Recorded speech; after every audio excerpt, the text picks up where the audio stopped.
میرے بھائیوں، بزرگوں، دوستوں، عزیز ساتھیوں، سب سے پہلے تو ہم اپنے پاک پروردگار کا شکر ادا کرتے ہیں کہ اللہ رب العزت نے ہم سب کو ایمان کی عظیم دولت سے سرفراز فرمایا ہے۔ میرے بھائیوں، ایمان کی دولت اللہ رب العزت نے ہم سب کو بغیر کسی محنت کے اور بغیر مانگے عطا فرما دیا۔ یہ دولت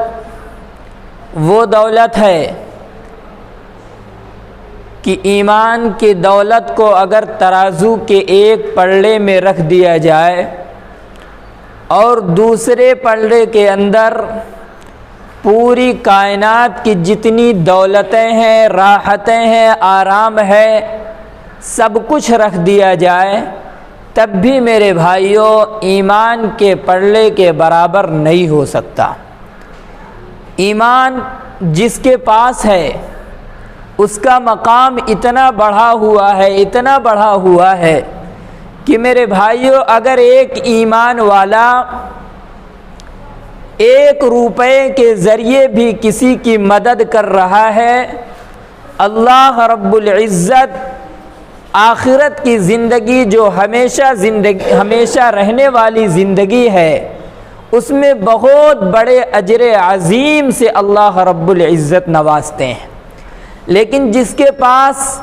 ایمان کی دولت نہیں ہے، کلمہ پڑھنے والا نہیں ہے، اور اللہ رب العزت نے اسے دنیا کی تمام دولتوں سے نوازا ہو، اس کے پاس آرام و آرائش کی تمام چیزیں موجود ہوں، اور اپنی پوری دولت کو وہ شخص دنیا کے اندر خرچ کر رہا ہو، غریبوں کے درمیان میں بانٹ رہا ہو، پریشانوں کے درمیان میں بانٹ رہا ہو، محتاجوں پر اپنی دولت کو خرچ کر رہا ہو، لیکن اس کے پاس ایمان نہیں ہے، تو میرے بھائیوں وہ اپنی پوری دولت دنیا کے اندر خرچ کر دے، اربوں خربوں روپے دنیا کے اندر وہ خرچ کر دے، لیکن آخرت میں اس کے لیے ذرہ برابر بھی کوئی حصہ نہیں ہوگا۔ 1 روپے ایمان والا خرچ کر رہا ہے، اللہ رب العزت کے یہاں بے شمار دولتوں کے برابر اللہ تعالیٰ اسے آخرت میں نوازتے ہیں۔ لیکن جن کے پاس ایمان نہیں ہے وہ اربوں خربوں روپے اس دنیا کے اندر خرچ کر لے، غریبوں کی مدد پر خرچ کر لے، اللہ رب العزت انہیں دنیا کے اندر تو نواز سکتا ہے، اس کا بدلہ اللہ تعالیٰ انہیں دنیا کے اندر تو دے سکتا ہے، لیکن آخرت میں ان کے لیے کوئی حصہ نہیں ہوگا۔ آخرت میں جو کچھ بھی حصہ ہے کلمہ لا الہ الا اللہ محمد الرسول اللہ صلی اللہ علیہ وسلم پڑھنے والے کے لیے حصہ ہے۔ میرے بھائیوں، جب ہم اور آپ کلمہ پڑھتے ہیں، ایمان والے ہیں، تو ہمارا اور آپ کا اس بات پر پختہ یقین ہونا چاہیے، پختہ ایمان ہونا چاہیے کہ ہمیں اس دنیا کو چھوڑنے کے بعد، اس دنیا سے جانے کے بعد اللہ رب العزت کے سامنے کھڑا ہونا ہے، اپنے رب کے سامنے حساب و کتاب دینا ہے، قبر کی منزل سے ہمیں گزرنا ہے، حشر کا میدان قائم ہونا ہے۔ اس دنیا کے اندر ہم جو کر کے جائیں گے اللہ رب العزت اسی اعتبار سے ہمارے لیے سزا اور جزا کا فیصلہ فرمائے گا۔ تو میرے بھائیوں، قبر پر ہمارا یقین ہونا چاہیے، حشر پر ہمارا یقین ہونا چاہیے کہ اس دنیا کے اندر جتنی بھی چیزیں ہیں، چاہے انسان ہو، چاہے جنات ہو، چاہے دوسری مخلوقات ہوں، چاند ہو، ستارے ہو، زمین ہو، آسمان ہو، سب کو ایک دن ختم ہونا ہے، سب کا ایک وقت مقرر ہے، اس دنیا کو چھوڑ کر سب جائیں گے، جاندار بھی جائیں گے، بغیر جان والے بھی جائیں گے۔ میرے بھائیوں، اللہ رب العزت نے فرمایا جب قیامت قائم ہوگی سب سے پہلے ایک سور پھونکا جائے گا، اللہ تعالیٰ نے اس کا ذکر 24ویں پارے کے اندر فرمایا کہ سب سے پہلے ایک سور پھونکا جائے گا، اسرافیل علیہ السلام، جن کی ڈیوٹی اللہ نے لگا رکھی ہے۔ قیامت کے دن وہ 2 مرتبہ سور پھونکیں گے۔ پہلی مرتبہ جب سور پھونکا جائے گا، اس دنیا کے اندر جتنی جاندار ہیں، جتنی جان والی چیزیں ہیں، سب کے سب ختم ہو جائیں گے۔ کب؟ جب پہلی مرتبہ حضرت اسرافیل علیہ السلام سور پھونکیں گے۔ جب تمام کی تمام جاندار چیزیں ختم ہو جائیں گی، اللہ رب العزت کچھ وقفہ گزرنے کے بعد پھر حضرت اسرافیل کو حکم دیں گے۔ اس کا بھی ذکر اللہ تعالیٰ نے 24ویں پارے کے اندر فرمایا، وَنُفِخَ فِي الصُّورِ فَصَعِقَ مَن فِي السَّمَاوَاتِ وَمَن فِي الْأَرْضِ إِلَّا مَن شَاءَ اللَّهُ۔ دوسری مرتبہ جب سور پھونکا جائے گا، تمام کے تمام جاندار جو مر چکے تھے اب سب کے سب دوبارہ زندہ ہو جائیں گے، دوبارہ زندہ ہوں گے، اور دوبارہ زندہ ہونے کے بعد تمام کے تمام جاندار جو اپنے قبروں کے اندر ہیں، جنہیں جلا دیا گیا ہے،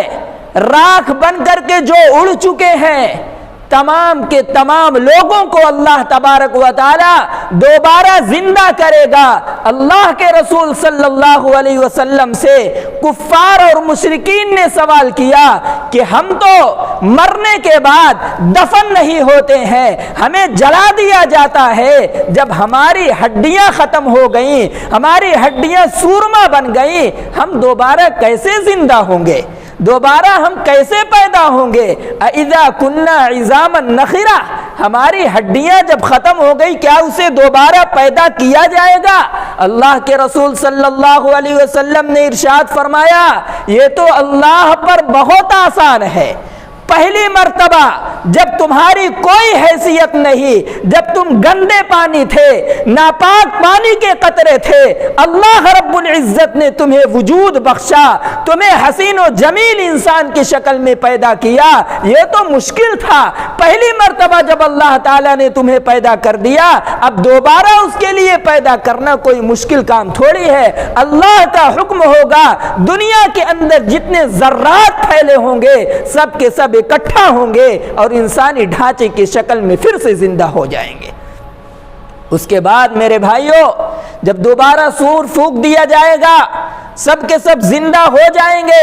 سب حشر کے میدان کی طرف رواں ہوں گے، حشر کے میدان کی طرف جائیں گے۔ میرے بھائیوں، ان چیزوں پر ہمارا ایمان اور یقین ہونا بہت ضروری ہے۔ جب تک ہمیں آخرت پر یقین نہیں ہوگا اس وقت تک ہمارا ایمان کامل نہیں ہو سکتا، ہم پکے اور سچے مسلمان نہیں ہو سکتے جب تک کہ آخرت پر یقین نہ ہو۔ آج اس طرح کی باتیں کی جاتی ہیں کہ قبر و عبر کچھ نہیں ہے، حشر کا میدان کچھ نہیں ہے، یہ ساری چیزیں کالپنک ہیں،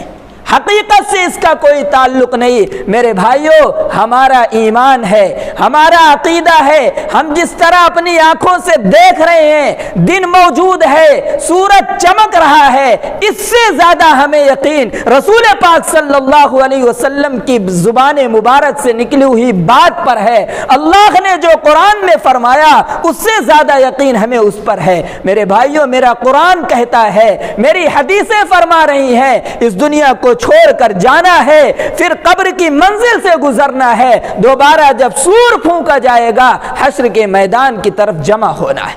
اس وقت میرے بھائیوں، جن کا یقین آخرت پر نہیں تھا، جن کا یقین آخرت پر نہیں ہوگا، وہ کہیں گے یا ویلنا من بعثنا من مرقدنا، یا ویلنا من بعثنا من مرقدنا، کیا ہو گیا؟ کس نے ہمیں اپنی قبروں سے اٹھا دیا؟ ہمارے ٹھکانوں سے کس نے ہمیں اٹھا دیا؟ ہم تو سو رہے تھے۔ میرے بھائیوں، علماء نے لکھا ہے، کوئی اگر اٹھنا بھی نہیں چاہے گا اپنے قبر سے، زبردستی اسے قبر سے نکال کر حشر کے میدان کی طرف روانہ کیا جائے گا۔ ہذا ما وعد الرحمن، جن کا آخرت پر یقین نہیں ہوگا ان سے کہا جائے گا یہ رحمان کا وعدہ تھا، اللہ تعالیٰ نے فرما دیا تھا۔ ایک دن ایسا آنے والا ہے جب تمام کے تمام لوگوں کو حشر کے میدان کی طرف جمع کیا جائے گا۔ ھذا ما وعد الرحمن وصدق المرسلون۔ اور فرشتوں نے، نبیوں نے حکم دیا تھا، رسولوں نے اس بات کی خبر دی تھی کہ سب کے سب کو ایک دن حشر کے میدان میں جمع ہونا ہے۔ رسول نے جو فرمایا تھا وہ سچ فرمایا تھا۔ تو میرے بھائیوں، بزرگوں، دوستوں، جن کا ایمان حشر پر نہیں ہے، جن کا ایمان آخرت پر نہیں ہے، جن کا ایمان قبر پر نہیں ہے، اس وقت ان کو رونے اور چلانے کے سوا کوئی اور راستہ نظر نہیں آئے گا۔ میرے بھائیوں، بزرگوں، دوستوں، ہمارا اس پر ایمان ہونا چاہیے۔ اللہ کے رسول صلی اللہ علیہ وسلم نے فرمایا، اس حشر کے میدان میں کوئی سایہ نہیں ہوگا، کوئی درخت نہیں ہوں گے، کوئی بلڈنگیں باقی نہیں رہیں گی۔ قیامت کے زلزلے میں سب کچھ فنا ہو جائے گا، سب کچھ ختم ہو جائے گا، پناہ لینے کی کوئی جگہ نہیں ہوگی، سورج بالکل قریب آ جائے گا، سارے کے سارے لوگ اپنے پسینوں کے اندر شرابور ہوں گے۔ جس کے جیسے اعمال ہوں گے، جس کا اعمال اچھا ہوگا وہ اپنے اعمال کی بنیاد پر کم پسینوں کے اندر ڈبکیاں لے رہا ہوگا، لیکن جس کے اعمال برے ہوں گے، جس کے اعمال خراب ہوں گے، کوئی سینے تک، کوئی کمر تک، کوئی پورے اپنے پسینوں کے اندر ڈبکیاں لے رہا ہوگا۔ میرے بھائیوں، سب کے سب اس شدت کی گرمی کے اندر پریشان ہوں گے، کوئی سایہ نہیں ہوگا۔ لیکن میرے آقا صلی اللہ علیہ وسلم نے فرمایا، 7 ایسے لوگ ہیں، 7 ایسے لوگ ہیں جن کو اس حشر کے میدان میں جب کوئی سایہ نہیں ہوگا، اللہ رب العزت اپنے عرش کے خصوصی سائے میں انہیں جگہ عطا فرمائیں گے۔ عرش کے سائے میں انہیں جگہ ملے گا، اللہ کے عرش کے سائے میں۔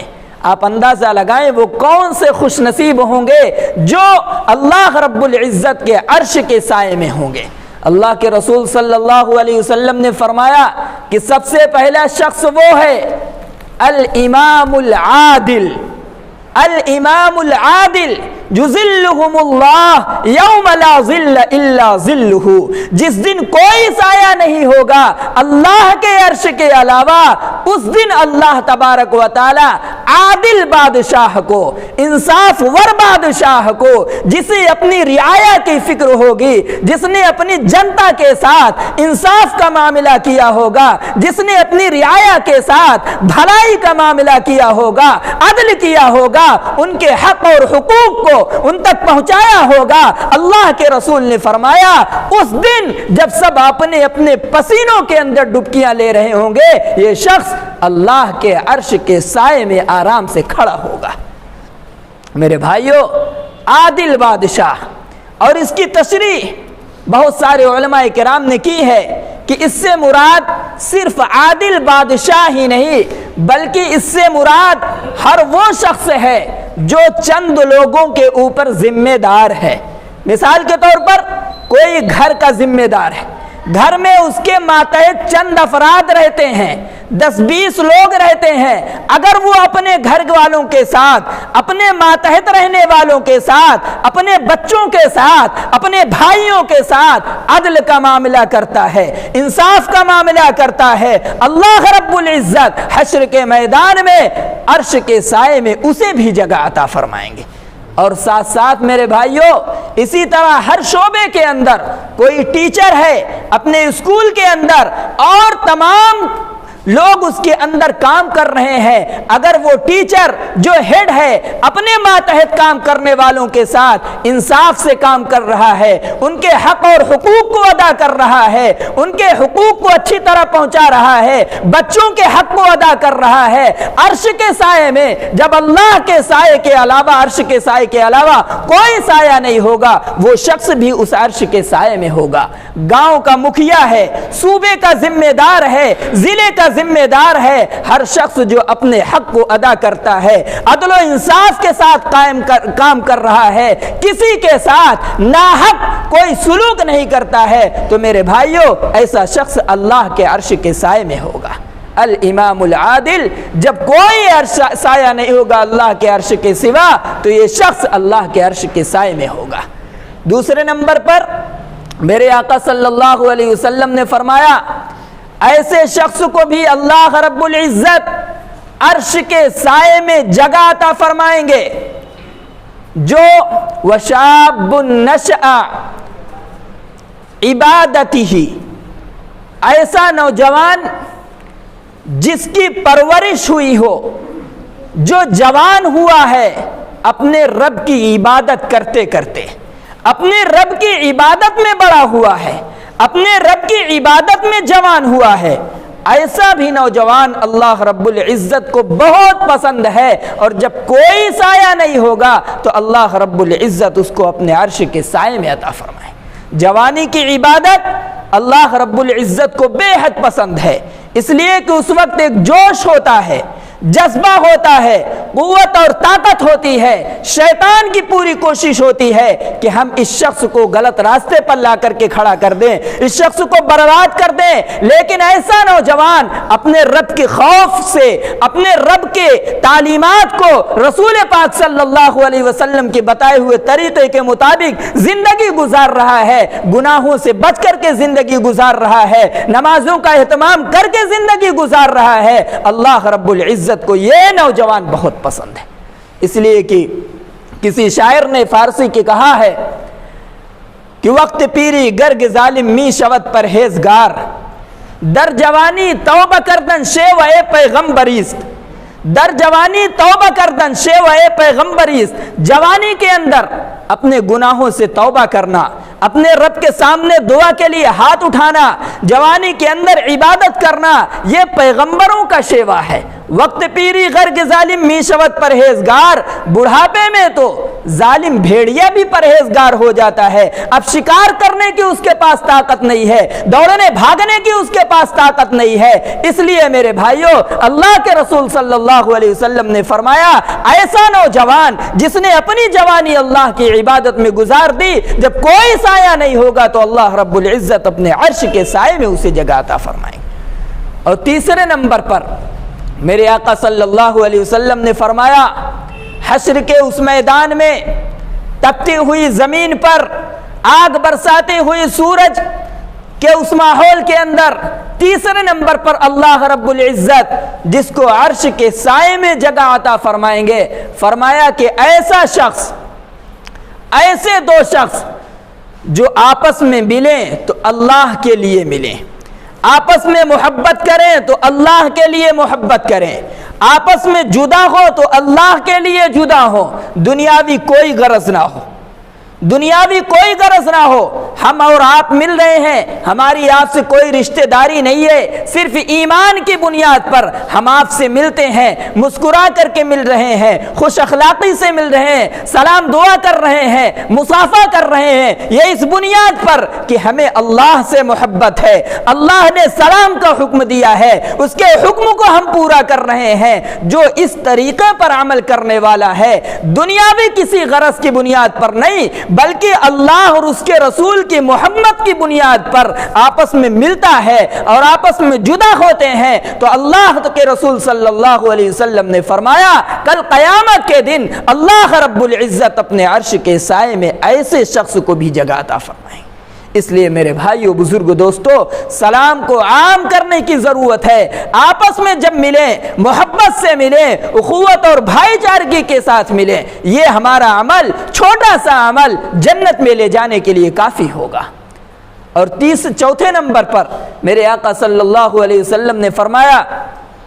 وَرَجُلٌ قَلْبُهُ مُعَلَّقٌ فِي الْمَسَاجِدِ، وَرَجُلٌ قَلْبُهُ مُعَلَّقٌ فِي الْمَسَاجِدِ، ایسا شخص جس کا دل مسجد میں لٹکا رہے، ایسے شخص کو اللہ رب العزت اپنے عرش کے سائے میں جگہ عطا فرمائیں گے جس کا دل مسجد کے اندر اٹکا رہے۔ کیا مطلب؟ ابھی نماز پڑھ کر کے گئے، ظہر کی نماز پڑھ کر کے گئے، عصر کی نماز پڑھ کر کے گئے، پھر اب ٹائم دیکھ رہے ہیں مغرب کی نماز کا وقت ہونے والا ہے، نماز کی فکر ہے، تبھی بار بار انسان ٹائم دیکھ رہا ہے۔ اس کا مطلب یہ ہے کہ اس کا دل مسجد میں لگا ہوا ہے، اس کا دل مسجد میں اٹکا ہوا ہے۔ اور ایسے شخص کے بارے میں جس کو نماز کی فکر لگی رہتی ہے، ہر وقت ٹائم دیکھ رہا ہے، اللہ کے رسول صلی اللہ علیہ وسلم کی اس بشارت کا وہ مستحق ہے، اس خوشخبری کا وہ مستحق ہے کہ اللہ تبارک و تعالی اپنے عرش کے سائے میں اسے بھی جگہ عطا فرمائیں گے۔ میرے بھائیو، بزرگ، دوستو، اللہ کے رسول صلی اللہ علیہ وسلم نے فرمایا، ایک جگہ پر یہ مقولہ نقل کیا گیا ہے، المؤمن فی المسجد کالسمک فی الماء، المؤمن فی المسجد کالسمک فی الماء، مومن مسجد میں ایسے ہوتا ہے جیسے مچھلی پانی میں ہوا کرتی ہے، جیسے مچھلی پانی میں ہوا کرتی ہے۔ کوئی مچھلی پانی کے بغیر زندہ نہیں رہ سکتی ہے۔ فرمایا کہ اسی طرح کوئی بھی ایمان والا اگر مسجد سے دور رہتا ہے، مسجد سے اس کا تعلق نہیں رہتا ہے، تو اپنے ایمان پر باقی نہیں رہ سکتا ہے۔ جیسے پانی کے بغیر مچھلی زندہ نہیں رہ سکتی، ویسے مسجد کے بغیر ایمان والے کا ایمان زندہ نہیں رہ سکتا ہے۔ تبھی تو ہمارے آقا صلی اللہ علیہ وسلم مکہ سے جب ہجرت کر کے مدینہ منورہ تشریف لے گئے، حضور نے اپنا مکان نہیں بنایا۔ سب سے پہلے حضور پاک علیہ السلام نے مدینہ پہنچنے سے پہلے دو مسجد کی تعمیر راستے میں آپ علیہ السلام نے فرمائی ہے۔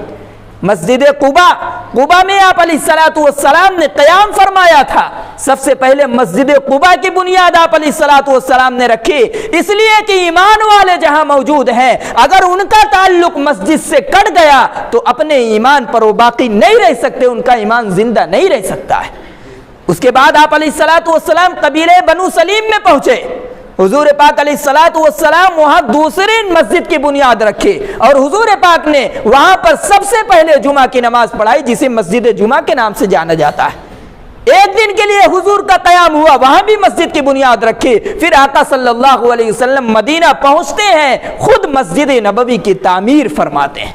تو میرے بھائیو، بزرگو، دوستو، ایمان والا بغیر مسجد کے زندہ نہیں رہ سکتا ہے۔ ایسے شخص کے بارے میں جس کا دل مسجد میں لٹکا رہے، جس کا دل مسجد میں لگا رہے، اللہ کے رسول صلی اللہ علیہ وسلم نے فرمایا عرش کے سائے میں ہوگا جب کوئی سایہ نہیں ہوگا۔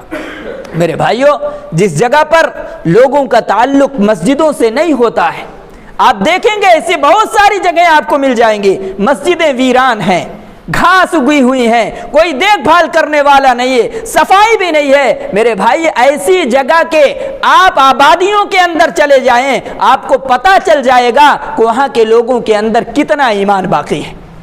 کتنا ہے۔ جب اللہ کے گھر سے ان کا تعلق ختم ہو گیا، ان کو پتہ بھی نہیں چلتا، ان کے دل سے ایمان نکل جاتا ہے۔ نہ جانے کتنے شرکیہ اور کفریہ جملہ اپنے زبان سے نکالتے رہتے ہیں اور انہیں احساس بھی نہیں ہوتا۔ لیکن میرے بھائیوں، جہاں کی مسجدیں آباد ہوں گی، جہاں کی مسجدوں کی حفاظت ہوتی ہوگی، وہاں پر میرے بھائیوں، وہاں کے لوگ آپ کو غریب ضرور مل سکتے ہیں لیکن ایمان کے مضبوط ملیں گے، ایمان و یقین کے مضبوط ملیں گے۔ یہ چند صفات ہیں میرے بھائیوں، 7 ایسے لوگ ہیں اللہ کے رسول نے جن کا شمار فرمایا ہے کہ عرش کے سائے میں ہوں گے جب کوئی سایہ نہیں ہوگا۔ چند ذکر رہ گئے ہیں، اللہ تبارک و تعالی ہم سب کو کہنے اور سننے سے زیادہ عمل کرنے کی توفیق عطا فرمائے۔ جو کہنے اور سننے میں باقی رہ گیا اس کو آئندہ جمعہ کو پورا کیا جائے گا انشاءاللہ۔